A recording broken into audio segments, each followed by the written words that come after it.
ایک بدو حضور صلی اللہ علیہ وسلم کی بارگاہ میں آیا، اور بعض اوقات نا کچھ لوگ ایسے ہوتے ہیں کہ جو ایسی سادہ بات کر جاتے ہیں، ان لوگوں کی بھی باتیں سنا کریں کہ دل خوش ہو جاتا ہے، بڑی پتے پتے کی باتیں کر جاتے ہیں۔ تو بدو حضور سے فرماتا ہے کہ یا رسول اللہ صلی اللہ علیہ وسلم، قیامت والے دن حساب کس نے لینا ہے؟ تو میرے حضور مسکرائے، آپ زیر لب مسکرائے، آپ کا چہرہ مسکرانے لگا۔ آپ نے فرمایا کہ اللہ نے لینا ہے۔ تو صحابہ فرماتے ہیں کہ اس بدو نے چادر اپنے کندھوں پہ پھینکی اور مسکرانے لگا۔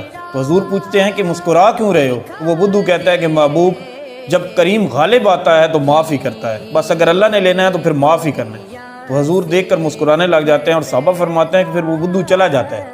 جب چلا جاتا ہے تو حضور کافی دیر اس کو دیکھتے رہتے ہیں اور مسکراتے رہتے ہیں۔ تو صحابہ پوچھتے ہیں کہ یا رسول اللہ صلی اللہ علیہ وسلم، آپ کافی دیر سے اسے دیکھ رہے ہیں اور مسکرا رہے ہیں، تو بات کیا ہے؟